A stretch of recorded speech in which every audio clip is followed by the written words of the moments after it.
punta na tayo dito kay ano. Makagago. Ayun. Sa bago niyang upload. Sa tunay na lalaki.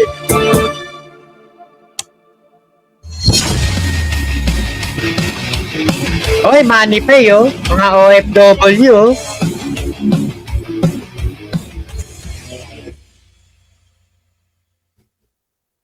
So what's up sa mga kahombre ko dyan? Makagagawa sa na naman niya pala to. At syempre mga kahombre ko, alam niyo na, today is the day kung saan finally atin ang matutunghayan Tubig. ang biggest credit grabber sa balat ng social media, mga kahombre ko. Paano mo sasabihin hindi ako nagpahuli? Paano credit grabber? Tanga! Hindi credit grabber yon. Ang kapatid ng isang demonyo. Wala akong kapatid. Hindi ko kilala yon. Baka nakikikapatid lang sa akin yon. Hindi ko kakilala yon. Kapatid ni Satanas yan eh. Ang taong hipokritong nagkukunwaring malinis. Nagpapasalamat ako sa mga kapulisan. Hindi pa nakukurap ang kanilang mga prinsipyo at talaga namang nagpupusli. Huli po ang The biggest taong may connection daw sa mga kapulisan. tinawagan ko tayo ng isa nating kaibigan na pulis noon, nanilapitan sa akin. Tinawagan ko tayo ng isa nating kaibigan na pulis noon, nanilapitan sa akin. Pulis noon. Hindi basta pulis, komando. Sa sobrang tindi ho ng connection ng hinayupak na to, wala man lang nagsabi sa kanya kahit isa na may warrant of arrest na pala siya noong February 24. Ayun, sir. Ang tindi ho! Ganito! Kumbaga sa close, ganito ka-close mga kahombre ko. Yung mga connection daw niyang imaginary ng mga kapulisan. Ako pa yung ungguyin mo, tarantado, hindi mo alam kaya. I can pull a string. Di ba? Ang tinding connection niya, Norman! Isasablang ko namin yung warang. The biggest anti-scammer sa balat ng social media. Ang taong superhero ng mga hindorotot na mga na-scam. Yan po yung matagal natin pinaghirapan kasi. Yan po yung matagal natin pinaghirapan kasi. Yan po yung matagal natin pinaghirapan kasi. Yan po yung matagal natin pinaghirapan kasi. Kaya magpalipad na kayo or magpadala na kayo sa kanya para sa mga OFW dyan para magpatuloy ho ang napakabuting adhikain o hangarin ni Normang tumulong sa mga na-scam. Baka naman. Yes ko naman, baka naman. Oo. Yung mga hindi ko na kailangan ng reward na ito. Oo. Magpalipat na lang kayo. Magpalipat na lang kayo. Magpalipat na lang kayo. Norman, gusgusin, palakpakan sa ulo ang putang inang yan. San Pablo, hinahanap niyo ba ako sa Facebook? Ito na ang bagong Facebook ko, mga kahombre ko. Follow niyo ako.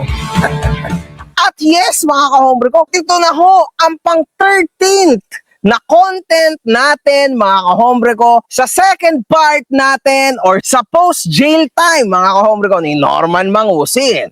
And ayon sa mga kupal na intelektual sa social media, mga kahombre ko, malamang, ito daw ho ay gatas, nagatas, nagatas, nagatas, nagatas, nagatas, nagatas, nagatas, nagatas, nagatas, nagatas, nagatas, nagatas, nagatas, mga kahombre ko. And yes, mga kahombre ko, tandaan nyo to ha, we will make and we will still be making millions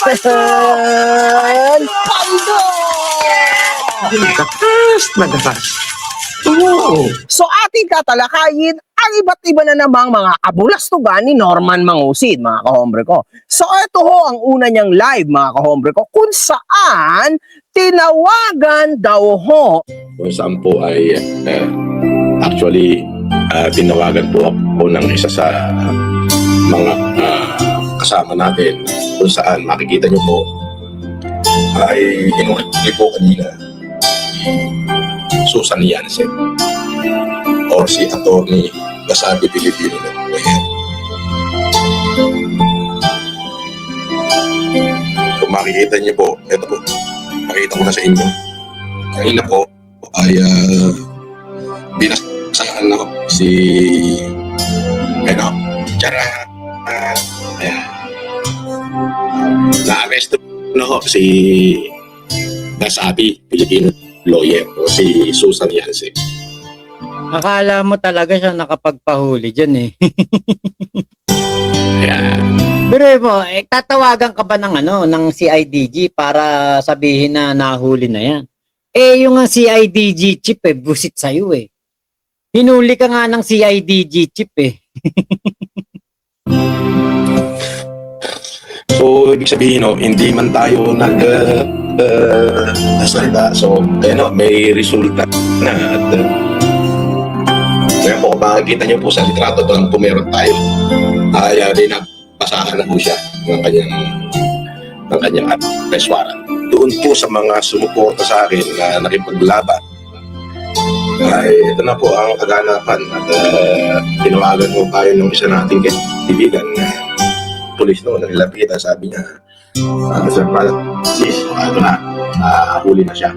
Antindi pala talaga ni Norman, mga kahombre ko. To the point ho, na ipinapangalanda kanya ho sa buong internet na napakarami niya hong koneksyon. Ako pa yung ungguyin mo, tarantado, hindi mo alam kaya. I can pull a string.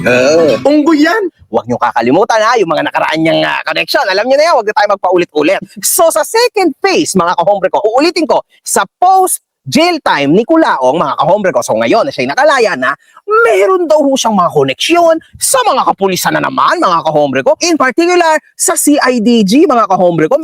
CIDG po ang humuli sa kanya ng Cavite. Ako. So doon ho dadalhin nyo sa CIDG camp sa Cavite, sa malapit sa pagitan ng Imus at Dasmariñas. So, meron daw siyang kaibigan na nagtimbre sa kanya. Ay, ito na po ang kaganapan at tinawagan po tayo ng isa nating kaibigan na pulis noon, nanilapitan, sabi niya, Sir Francis, huli na siya. Ngayon, mga kahombre ko, ang tanong, papaano ka tinimbrehan at papaano ka titimbrehan at bakit? Panik ka tuloy. Lalong-lalo na katitimbrehan ng CIDG. Sino ka ba? Isa kang malaking tukmol. Ikaw ba isang law enforcer Hold up to. Huwag kayong gagalaw. na may karapatang malaman kung meron na silang huhulihin or wala? Eh, isa ka lang naman normal na mamamayan ni hindi nga ikaw ang nag-file ng kaso kay Susan Yanse. Sabi niya, ni Luta Magic, kung di po dahil sa inyo, di mababalita si Susan Yanse. Thank you sa stream and awareness po. Opo, maraming salamat po. Walang ano kuya. Kumbaga, kung hindi po dahil to sa bell, yung ting, ay hindi. Yun nga yung yun nga yung sabi ko. Kung si Kulaong siguro yung nagdemanda kay Susan Yanse, baka ipaalam pa sa kanya. Pero yung ganun namang wala naman siyang ambag, nakikiburaot na nga lang, parang dun sa kaila Jam, nakikiburaot na nga lang siya ng dun sa nanay niya, sa nanang niya, pinapabenta pa yung kalabaw. Parang ganun. Credit grabber dun sa nangyari kay Susan Yanse. Pero, legit na operation yun ng mga, yung sa Opland Galugad, yung mga nag-serve talaga ng warrant, meron po talagang naka-designate na grupo para hulihin yung mga wanted. CIDG kumikilos. Alam ko, NBI, meron din ganyan. Ngayon, ba't mo aangkinin? Di ka naman CIDG. Hindi po natin malalaman ng tunay na itsura ni Atty. Sabi. Attorney Savi o Savi, kung ano mang pangalan niyan, no? Hindi nga ikaw ang nag-file ng kaso na yan, kaya siya nakulong. Wala ka namang ginawa sa storya na to, kundi ang i-content itong peking abogado na ito. Tama?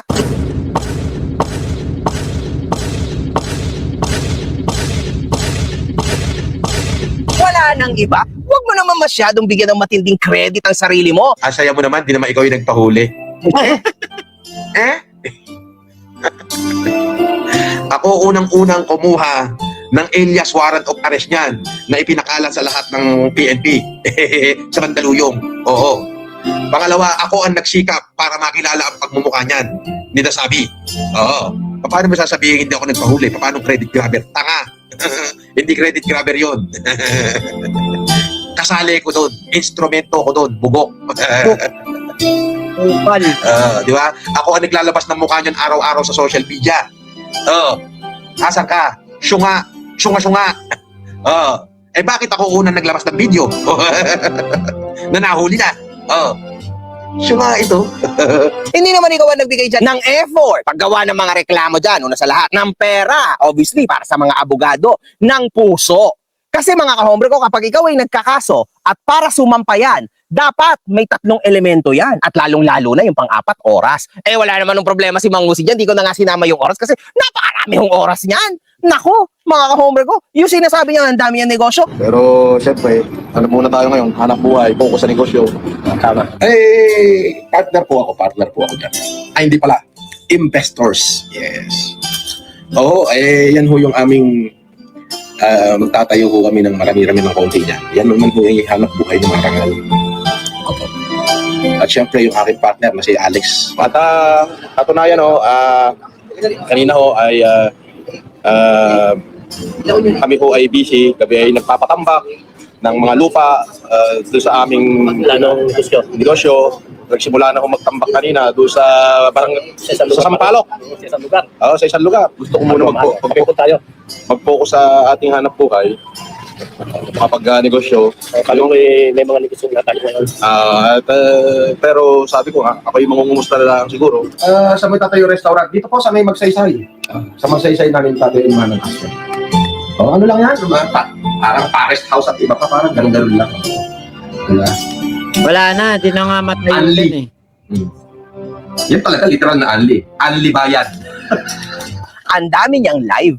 Yun ang negosyo niya, mga kahombre ko. Wala akong negosyo yan. Yang unggoy na yan. Unggoy yan! Anyway, 4 yan, mga kahombre ko, na sobrang matinding keys para lang maging successful ang iyong ikinaso, mga kahombre ko. Para tumaas sa RTC level man lang. Ngunit, mapapansin ho natin, mga kahombre ko, na isa lang ang meron siya dyan, yung oras. Lahat naman na influencer may oras kasi ito yung trabaho namin, di ba? Eh si Mang Jose lang naman, yung itinatanggi na ang pagiging influencer ay hindi niya trabaho. Sabi niya nga, titigil daw siya sa social media. At ako po, wala na ho talaga sa balak. Wala na akong balak mag YouTube, social media. Dangan nga lang at gusto kong mangumusta. Kaya yun, nangungumusta lang po ako. Pero hanggang ngayon, mga kahombre ko, ay napakatindi ho. Yung oras na iginugugol niya, dapat sa mga negosyo niya ay iginugugol niyo sa internet. Di na raw magsosoftmed. Ingit ka? Ingit ka? Mag-softmed ka rin. Pakita mo rin mukha mo. Ang galing talaga ni Norm.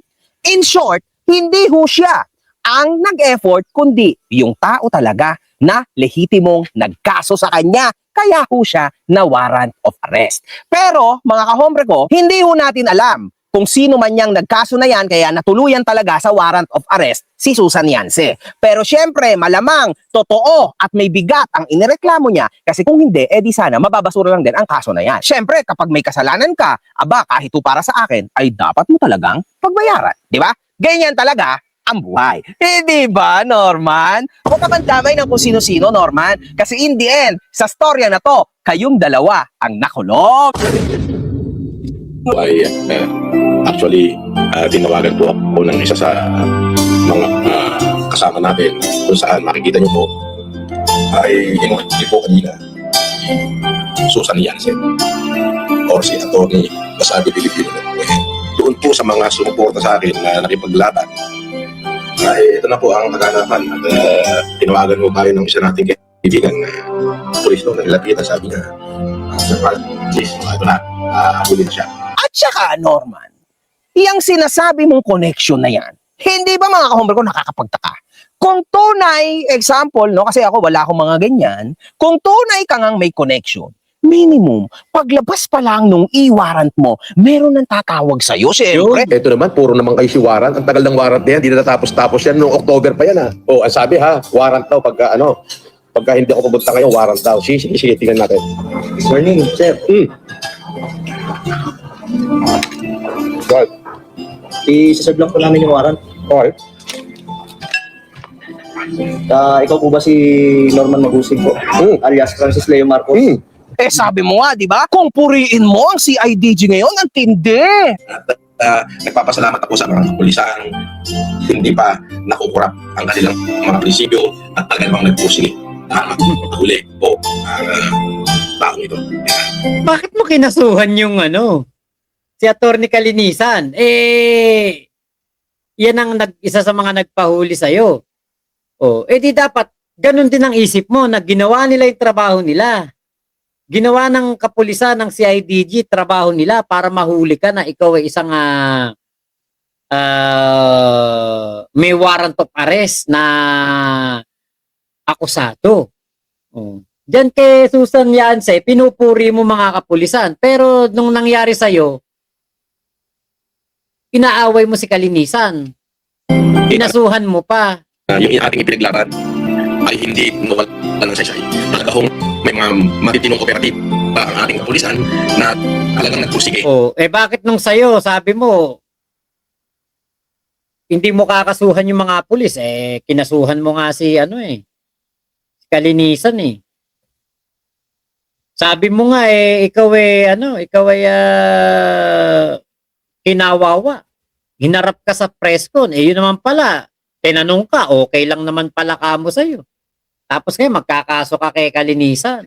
Tapos ngayon, double standard Nung hinuli si Culaong, kino-question niya yung mga PNP noon, si IDG, si Kalinisan. Ngayon, na nahuli itong si Susan Yance, pinupuri niya. Parehas lang naman kayo ng na nangyari Sige. Hindi nga lang iniharap sa press con si Susan Yance. Bakit? Kasi hindi naman ganun kapopular si Susan Yance na ng lolo ko. Kaya ilagay itong butante na to sa kamay ng batas na si Susan Yance. Pero nung hinuli ka ng CIDG, ito naman na sinabi mo. So I'm just fixation lang, pero ipahiya niyo ako sa buong Pilipinas. Grabe, para akong pumatay. Yung sinasabi niyo marami ko inis dapat 2020 pala, dami nang nagsasabi niya, wala naman nagkatotoo kahit isa.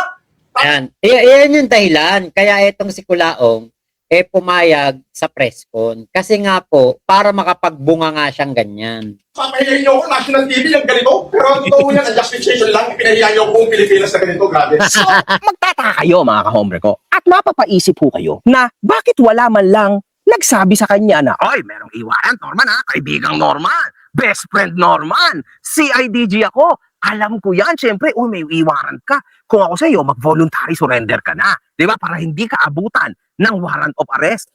Usually, sa pagkakaalam ko, sa logic ko, although wala talaga akong mga connection, ganyan yun, Norman. Bakit parang dito nabigla ka, di ba? Morning, sir. Sorry, inaasar mo pa nga kami noon, di ba? Nasaan na yung waran? Nasaan na yung inyong mga pulis na dadakip sa akin? Ito naman, puro naman kayo si warrant. Ang tagal ng warrant na yan, di na natapos-tapos yan. Noong October pa yan ang sabi warrant daw pagka hindi ako pumunta kayo, warrant daw. Sige, tingnan natin. Nagkabiglaan. Bigla kang natanong kung ikaw po ba si Norman Mangusin. Ikaw po ba si Norman Magusin po? Alias Francis Leo Marcos? Aba mga kahombre ko, eto na lang. Kasi medyo bago-bago to sa amin, Kasi lahat naman yan, alam nyo na. Ayoko nang ibalik yung mga nakaraan na alam nyo na paulit-ulit na sa channel natin. Pero dito, wag nyo kakalimutan, isa ho ito sa milyon-milyong kasinungalingan ni Norman Mangusin online. Ito yung binanggit niya. Hahawakan ng bodyguard ko. Teka. Bago yan. Sige, tingnan natin. Nagkabiglaan. Bigla. Mga kahombre. Ito. Punta muna tayo dito. Credit grabber kasi itong si Culaong. Kaya sinoplak siya ng anak ni Susan Yance. Ito po yung pahayag ng anak ni Susan Yance. Ayan. Okay, play natin. Good day, everyone. I appreciate you joining me today as I address some recent matters that have come to my attention. I would like to state that my mother is innocent until proven guilty by a competent court. Any pragmatic, intelligent person in mind knows that. To those who are allegedly wronged by my mother should file a case and go through due process. Contrary to some claims of a few credit grabbers online, my mother was not arrested because of your so-called power. Wag po masyadong magaling. Ayun. In closing, I hope those who are benefiting from Huwag masyadong magaling, Culaong. Sabi nung anak ni Sabi. Hindi daw dahil sa'yo kaya nahuli si Sabi. Wala kang kinalaman doon. Credit grabber ka daw. Akala kasi ni Kulaong, actually, yun naman kasi kanyang vlog, para dun sa mga followers niya yun, para dun sa mga nauuto niya. Kasi pwede niya sabihin kita nyo, may connection ako. Yun ang style ni Kulaong eh. May kilala ako sa CIDG, may malapit, may ano ko, may tropa ako dyan, may colonel, may general, mga ganyan ang sasabihin pa niyan eh. Hindi, si General Kwang, inano ko, nabihan ako, nahuli na si Susan Yance. Pinasahan pa nga ako ng litrato. Ganun ang style ni Kulaong, pagmamayabang, ipagyayabang niya. Pero ang totoo, wala naman talagang nag-chat sa kanya at nakuha lang niya yan sa mga post ng mga vlogger na nakita na nahuli si Susan Yance. Wala talaga siyang kinalaman diyan. Okay, Kapalmuksang Norman, oo nga, Philippinix, Dakilang Buraot, Ayumi, kinig lang ako, Mac, sige po. At Ayumi, Marvin, Mac, ginagawa na lang sarcastic ni Kulaong ang tira nyo sa kanya, tulad na lang ng palipad. Ngayon, ginagawa na niyan joke sa mga viewers niya para asarin, kunyari, basher niya. Okay lang, di ba? Ate Iloy, grabber talaga. Di ba may issue rin siya regarding land grabbing. Tapos, property grabber. Kasi lahat ng property ni Jam, inaangken. Pati Kalabaw. No name, may bloopers na din si MG sa dulo. Okay. Hindi ko kasi ito napanood pa ng buo. Ate Bergie ay siya nga kapit kay Alex para magka-problema. Dahil gusto ng problema ni Alex. Fritz Wieland, ayan. I don't want peace, I want problem. Gael, credit grabber. Pero sabi ni Kulaong, hindi daw siya credit grabber. Siya daw talaga dahilan ba nahuli si Kulaong. Si Kulaang pala, si Kulaang. Diba? Ayan. Play pa natin to. Okay, next. Hombre ko, eto na lang. Kasi medyo bago-bago to sa amin, no? Kasi lahat naman yan, alam nyo na. Ayoko nang ibalik yung mga nakaraan na alam nyo na, napaulit-ulit na sa channel natin. Pero dito, wag nyo kakalimutan, isa ho ito sa milyon-milyong kasinungalingan ni Norman Mangusin online. Ito yung binanggit niya. Hawakan ng bodyguard ko, ni Roy. Siyempre, ex-police yun. Hindi basta police, komando. Grabe naman yan, mga hombre ko. Security guard niya ho, ex-komando. Hindi lang daw police komando. Sino pinaglololoko mo? Tinatanong ka nga nung press con, mukha sa mukha ni. Siguro one more thing. Si Mangusin. May gusto kang sabihin sa akin, Mangusin. Kasi wala ka nang ginawa, kundi mag-vlog. Lahat na lang, sasampalin mo. Wala ka kang sabihin sa akin.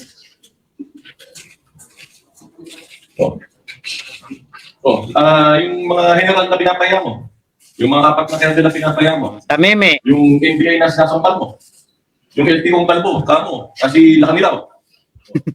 Yan, siguro tutuwa ka ngayon. Pati pangalan ng ating presidente, kinuha mo pa. Hindi ka naman marko. Ito yung nasa bali. Ayan, etong nasa tabi na to. Ito. Paano ba? Ayan. Ito, nandito sa may gilid na to. Ito po, siya po yung CIDG chief. Andyan sa press con. Kaya, putya, ang lahat ng CIDG, tingin ko, galit sa'yo, Kulaong. Busit sa'yo. Bakit? Napakaangas mo eh. Minamaliit mo nga sila, di ba? Pagsasampalin mo nga, mga law enforcer eh. Kaya paano ka tatawagan ng CIDG? Kung sino man yung CIDG na sinasabi mo. Imposible kang magkaroon ng connection sa CIDG. Tapos, isang malaki kang kahiyan. Kaya hindi kami titigil dito sa Napolco, hindi kami titigil dito sa PNP na mahuli ka. Kasi marami ka ng pinuwisyong tao. Wala ka lang nasabi. Komando ka dyan. Balagbaging kumukha mo dyan eh. Tarantado kami ng minuto. At dito, mapapansin ho natin na Masaya ang araw, ha? Di ba? Yan ang sinasabing gulong ng palad. Oo. Yes. Akala niya, lalamog delivery. So, natutuwa naman po tayo. Ang question, bakit ka tuwan-tuwa? In the first place, wala ka namang kinalaman sa lahat ng ito. Isa ka lang content creator na naki-hype-hype lang sa sitwasyon na ito. That's about it, man. Kasi yan lang ang nag-iisang, let's say, butas na nakita mo nung mga kapanahonan na yan. Kasi lahat na binato mo, di ba? Kung ano-ano nang binato mo, kasi wala nangyayari, Norman, di ba? Wala man lang kahit isang natitrigger, di ba? Naalala ko noon, binabanatan mo pa ako at madalas mo pang sabihin na napakaraming influencer na galit sa akin. Kahit isa naman, hindi ka nakapaglabas.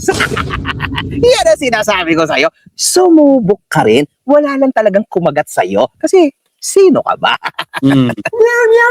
So maraming salamat po ha. Ingat po kayo. Nasaan mang panig kayo ng mundo. Momo, chup chup, love you. God bless us all. Pilipinas. God first.